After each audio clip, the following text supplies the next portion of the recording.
STAH the business, man. Skate trap ASO. I just jumped off the porch. Let's get it. Diamonds Aquafina, ran the street like a cheetah. I can make you a believer. Got written like they ain't see it. All right, today we got Skate Trap ASOs off the porch with us today. STAH the business. What's happening? What's going on with your game? Putting it together. How you feeling? Putting it together. I'm good, as always. Always good. Always moving forward. For sure. So tell us, what's one thing you feel that you can get in Atlanta that you can't get anywhere else? In Atlanta that I can't get nowhere else.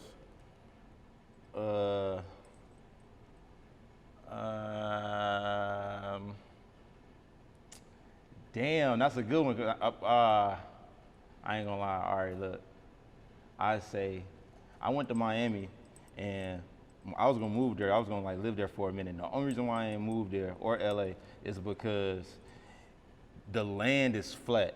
The land is and not only is the land is flat in Miami. In California, it wasn't that the land was flat. It was just wasn't nothing. It wasn't no.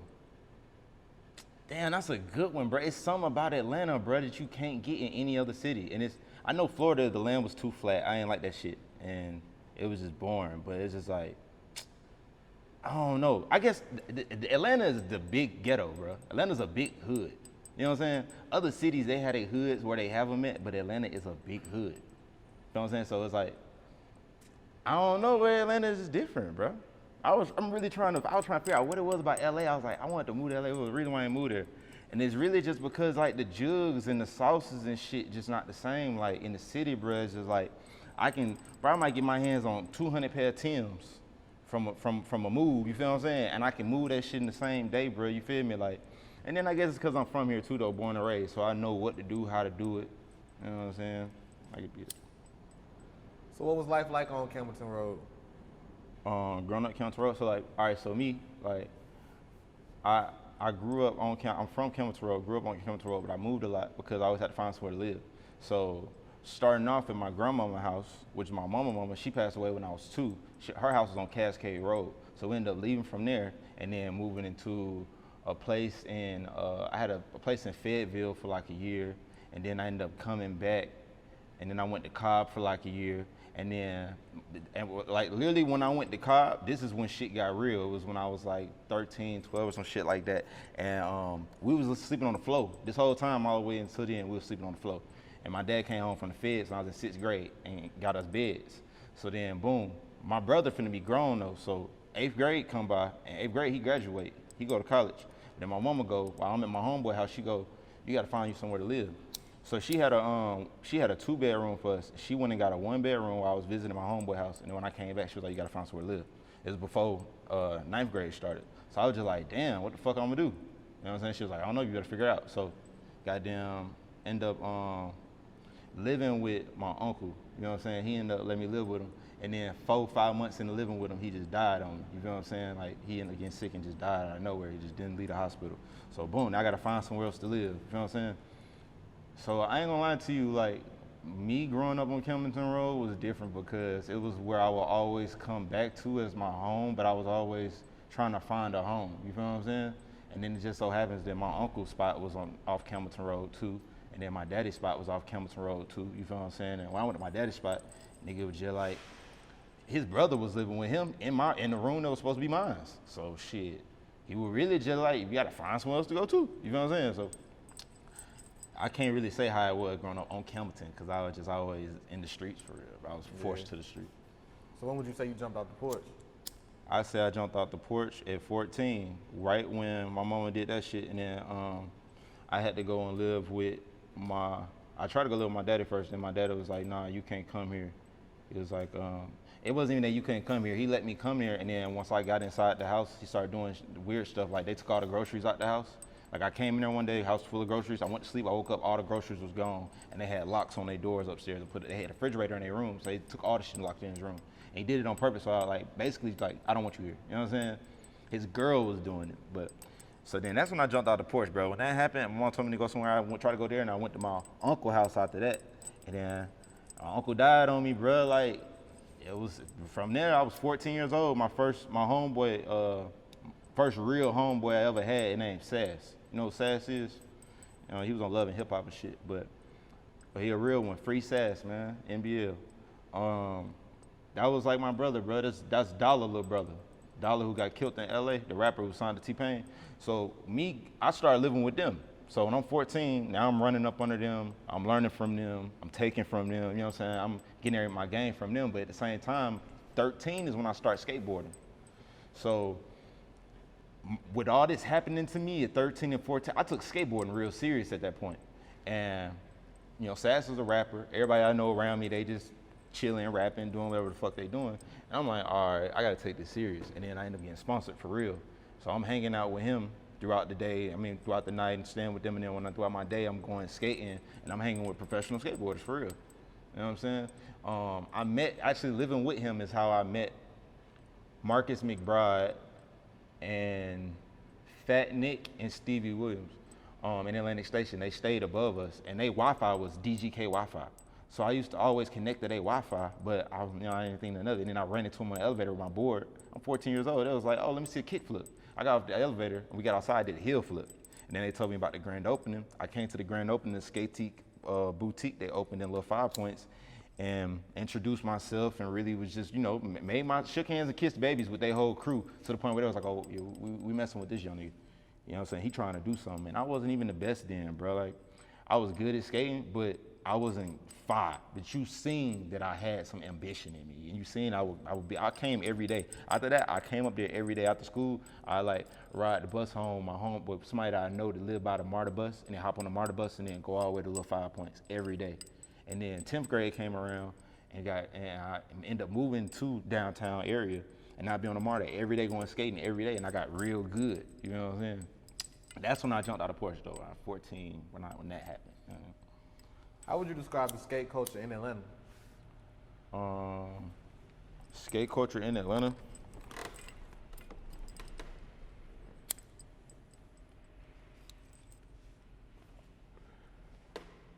All right, I'm gonna sum it up to three different areas. Well, we've had 3 different generations of skate culture in Atlanta, and now we're in this 3rd generation, and I love it. The first generation, when I first came in, when I was 13, 12 around that age, it was culturized by another culture that didn't want to see anyone else involved. And so it was hard to go out there and feel comfortable and make yourself part of the atmosphere of skateboarding, you know what I mean? And then it got to a point where Pharrell came out with ice cream skateboards around like 2009, and then Bape started hitting, and then it was like, okay, now everyone's taking a liking to skateboarding, right? So, but at the same time, everyone's taking a liking to it as far as the culture, but the people who were already involved in skateboarding didn't like that. So at that time, it was kind of weird timing. But then you go into a couple years later, and now skateboarding is breaking it's breaking minorities in the culture of skateboarding now. You get what I'm saying? Mm-hmm. And so once that happened, it gave way more leeway, confidence, and then the second generation of skateboarders came. And the second generation came, it was us. It was me, all the dudes that I'm running around putting down on skateboarding. I'm teaching them, I'm bringing them skateboards and giving people skateboards, and it was all of us. And we came up on a Paul Rodriguez, Terry Kennedy, and all of them. So the way we seen skating was style, and it was a bigger deal. It was way more serious. It was a lifestyle. It was everything. It still is to this day. But I feel like now we have this 3rd generation of skateboarding, and now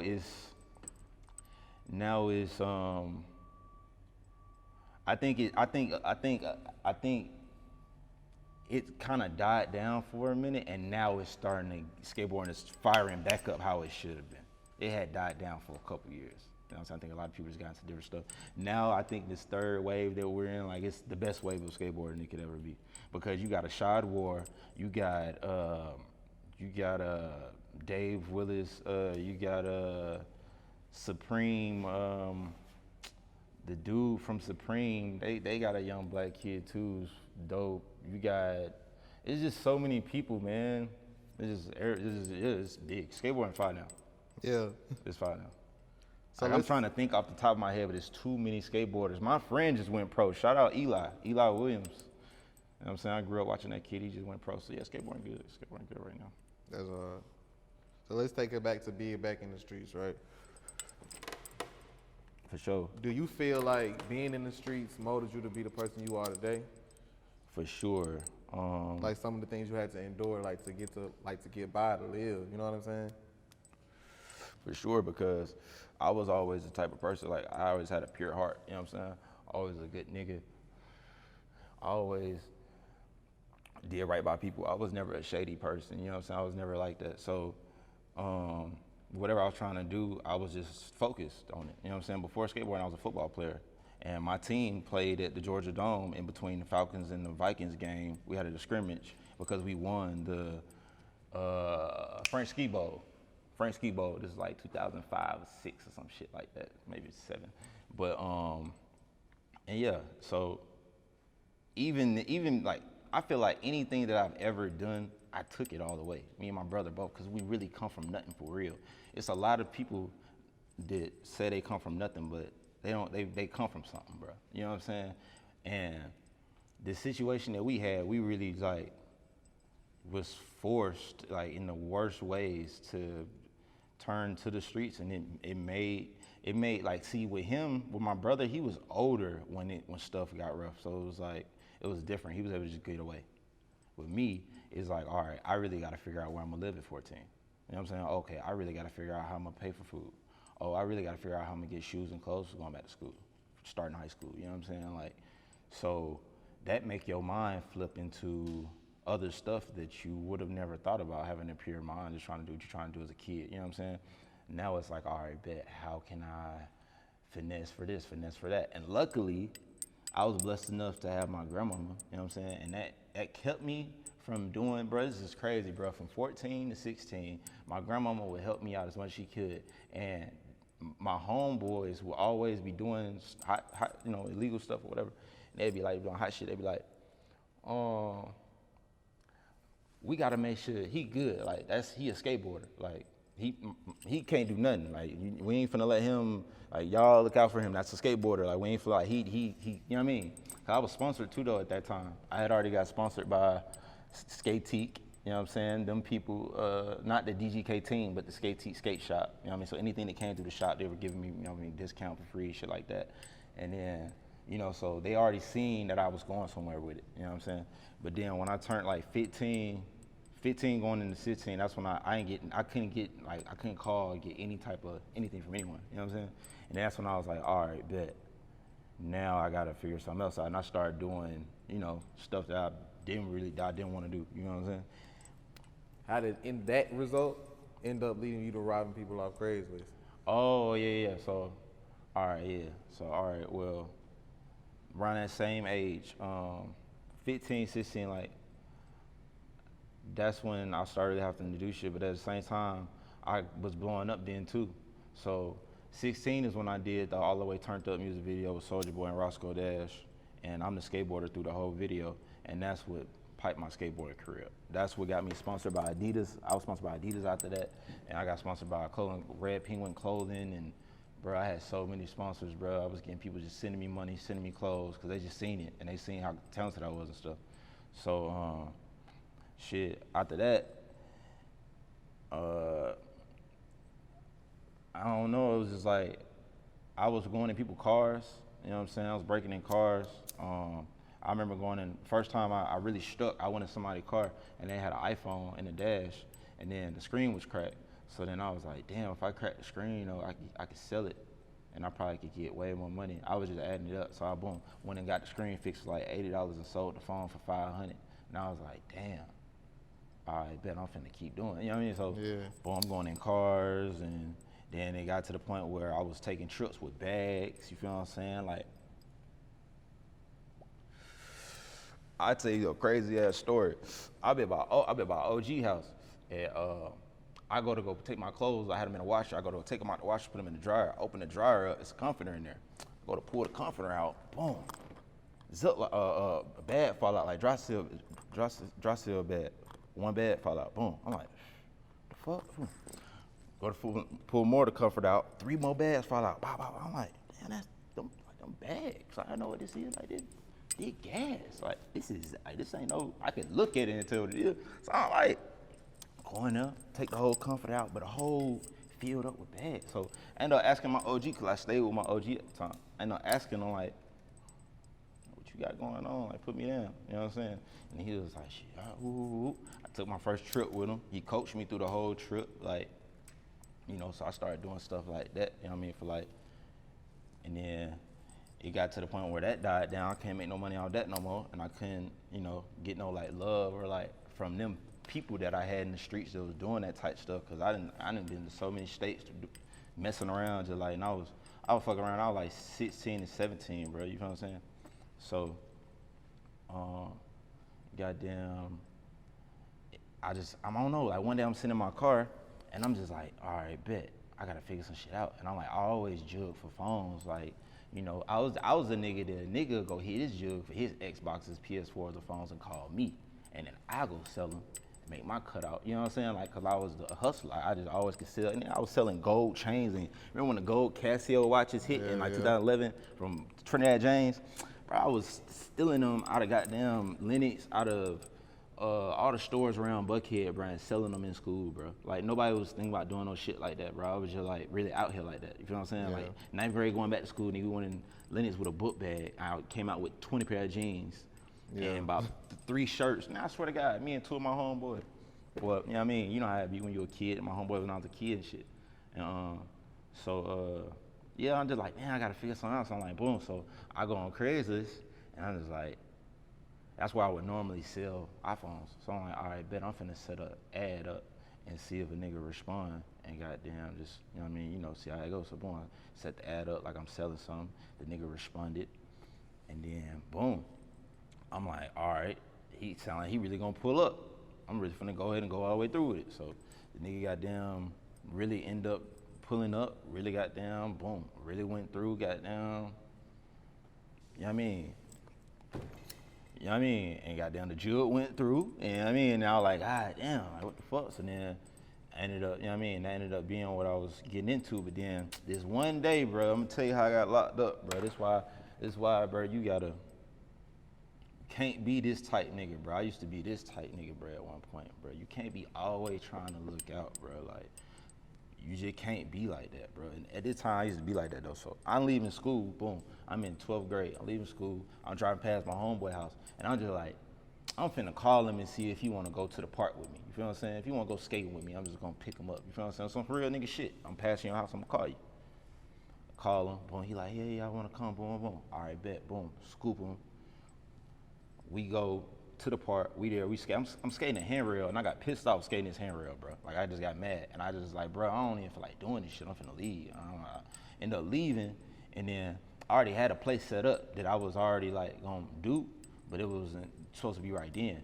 So the nigga ended up getting in the car with me. I'm finna take him home. He like, man, bro, I know you got the money, bro. Like, put me down, bro. Like, and it's crazy, bro, cause like I always been like that in life, bro. But I really come from nothing and ain't never had shit, bro. I really had to like go do that and really go do that and really go do that. You feel what I'm saying? Like, so the nigga was just like, bro, I know you got it, bro. And I'm just like, all right, I'll put you down, bro. He like, bro, I gotta get some money now, bro. So make a long story short, boom, I put him down. He froze up. He didn't want to go through. So I was just like, gave him the weed. I'm finna, you know what I mean? Boom. I go do this shit. And goddamn, when it happened, he pulled off. He's supposed to let me get back in my car. You feel what I'm saying? Like when you hear shots ringing out. But make a long story short, the nigga we end up having a shootout basically down there. And goddamn, he pulled off. You know what I'm saying? And then that's how I got locked up. You know what I'm saying? Like once he pulled off, he ended up shooting so close to my foot that this shit, bro, I ain't gonna lie to you, bro, I thought I was hit, bro. You feel what I'm saying? First off, I ain't never been shot at with a beam on a 4.5 before, you feel me? Yeah. Blocker. And mind you, before a nigga think I'm green, bro, I took that nigga keys, bro. I threw his car keys, bro. His car was not right there, bro. The nigga sprinted to his car. The door was open. I thought, you know what I mean? I ain't thinking that nigga car, and got his spot, and then started sprinting behind me, dumping behind me, you feel me, with a beam on his shit. Now, once he done already got close before he started dumping, because I'm walking towards the car. So he running doing this shit fast. When he got up close, that when he started dumping. So he right behind me and started busting. So I'm like, I don't even know how he didn't hit me. You feel what I'm saying? But it's just like, as soon as I hear something behind me, I get to going this way. As soon as Holmes hear one shot, so I'm going this way. In your car. In my car, bro. Nothing real about it. So, and then goddamn, once I hit the ground, and goddamn, Shawty had to find me, bro. Shit was over with, you feel what I'm saying? But, and then, so that's how I ended up getting locked up, but for the riding shit. For sure. So how did you start making music? Well, see, I had already been rapping. I always been rapping since I was a kid. But then, like, so I just always do, like, I'm a smart nigga. I always was like, I ain't finna be out here, like, just trying to be a rapper off top. Like, that's gonna be my backup plan. I'm gonna do everything else first. So, nigga, me and my brother did the acting shit, nigga. Like, we used to be around when I was in, like, 6th grade, 7th grade, some shit like that. My brother was really doing the acting shit for real. He was going to, like, the little acting meetings and shit. So he ended up doing auditioning. Like, let me say, not doing the acting. Niggas wasn't acting. He was doing auditions. And he nailed his audition, though. You know what I'm saying? He nailed this one audition for Disney because he was hanging around a nigga from That's So Raven at the time. I don't know how they knew each other. And then so he ended up telling them folks, they said, how bad you want it on a scale of 1 through 10? This nigga said a 6. Bruh, I don't know why the fuck that nigga said that, bro, but the folks was like, oh, we know you don't want it that bad, because if you wanted it, you would have said 10. We, like, you know what I'm saying? They was like, you know, we obviously know it's something else, and they didn't go all the way through with it. But, like, yeah, so, like, I was saying, like, so, like, niggas always doing shit, bro. Like, then I went, like, then it's, like, skateboarding and shit, and then, boom. So, once I knew when I got out of jail, I just, like, I went back into skating, and then I was in a situation where it was people who knew me in the skate community that had got clout up to a certain point that didn't want me to overshine them now that I just came home. I come home from prison, I'm covered in tattoos. You know what I'm saying? I always been like a certain type of nigga, but you know that shit is on 100 now. So, especially if you a real nigga, fake niggas not gonna want you around them. You know what I'm saying? And then if you a nigga who a nigga know will put in check, or you will like speak the truth, they not gonna want you around them. If they a false prophet, or they some bull, like they whole situation some bullshit. Like, mind you, people might create their whole life a whole false life, like a fake some bullshit. And then I really know you for real. So right. Why would you want me around? And you didn't create this fake life with all these people. I might slip and be like some nigga, yo goddamn, you been down here and put your shit out there. And that's why niggas be acting like that, bro. That's why they'll try and keep a real nigga from out of being around, you know what I'm saying? And that's what was happening to me with the skateboarding shit, bro. And I was like, all right, cool. Like, niggas was doing weird shit. Like, when I first came home from prison, bro, it was they opened the skate park right by my house. Like, it was a private skate park. Stevie Williams opened up just for amateur skateboarders and shit like that. And these niggas was driving past my house to go to the park. And knowing I just came home, bro, you feel what I'm saying? These supposed to be my folk, my people, like my boy. And I'm not answering the phone, acting like they not at the park. And I'll like be like, you know what, I'm finna pay. I'll pay my stepmama or my daddy bitch to use her car when I first came home, and goddamn drive up there. And then they'll be up there. And then they'll be like, oh, and I'll be like, bro, what the fuck? So then I was like, you know what? All right, bet. I ain't even finna focus on this shit right now. I'm finna go do some whole other shit. You know what I'm saying? And mind you, I'm fucked up anyway. Like, I gotta find somewhere to live. Like, when I first came home from prison, I came home from prison September 16, 2016. And so I'm fucked up. I end up living out my car, you know what I'm saying, after that. Because after that ended up happening shit like that, I was like, boom, I'm finna get focused. End up getting an Uber and Lyft car. And then after getting an Uber and Lyft car, I end up living out of the Uber and Lyft car. So then, because I ended up leaving my house one day, and then I went back and the codes were changed. I don't know why the fuck they did that. I ain't do nothing to these folks. I don't know why. I just came home from prison. I had been home like 60 days. Left, came back, code was changed. Ended up living on my car. And then, so boom, I'm rapping too though. I'm going and recording, you know what I mean, making music at studios and shit this whole time. But I couldn't take myself I ain't had the confidence I needed. I had the confidence, but my music wasn't what it was supposed to be then. You know what I'm saying? And so then, boom, I ended up like 2018, January 1st, 2018, I ended up just doing some wild shit, and it worked. Like, I started buying phones from Target, setting up accounts on them, and calling my own Uber rides. You know what I'm saying? At the end of 2017, right in there, so like January 1st, I had the money to get my own spot and start recording in the studio. But I started doing it, calling my own Uber rides. And I like buy a phone from Target, set it up.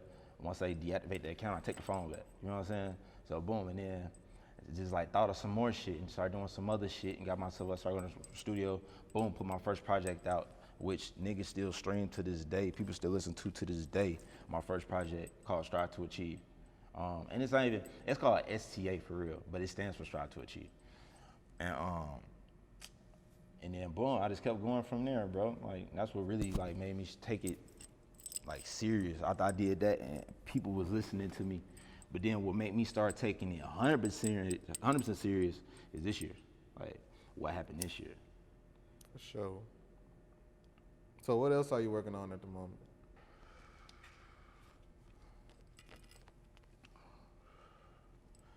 Strive to Achieve, that's the EP. That's been out. I've been out, I mean, doing my promotions and doing that everywhere. You feel what I'm saying? Literally going state to state with this shit. You feel what I'm saying? Then we got the Skate Trap brand. You feel what I'm saying? On Fuck Shit Daily, my YouTube show. I got a YouTube show. We on the second episode, working on the third one. The events we doing for the skateboarders though is a big deal. Like July 4th, we doing an event at Joyland Skate Park.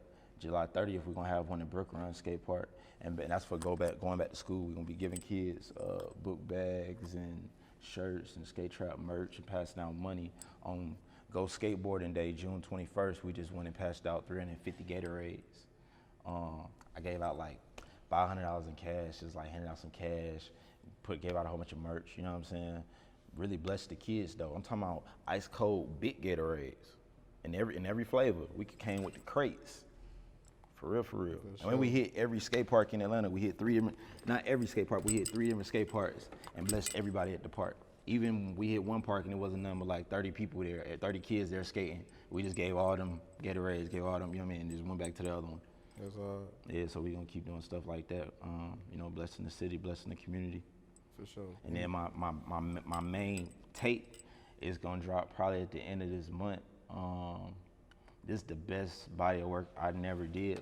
You know what I'm saying? This is gonna have the same songs from the EP. It's a couple songs from the EP on it and more. You know what I'm saying? For sure. Any last words and shout outs? As far as the shout outs, SCA the business, shout out the city, shout out everybody that kept it real. Shout out anybody that's keeping it real with themselves and moving towards positivity and progression. Shout out to all my niggas that stand out the way and staying solid, staying 100. Shout out to everybody that come from nothing.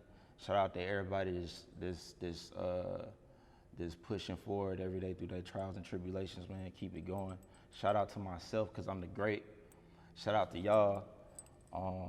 Let's see. Shout out to my daughter, Autumn. You know what I'm saying? SCA the business, man. We here. Diamonds Aquafina, ran these street like a cheetah. I can make you a believer. Got red like they ain't see it. Got red like they ain't see it.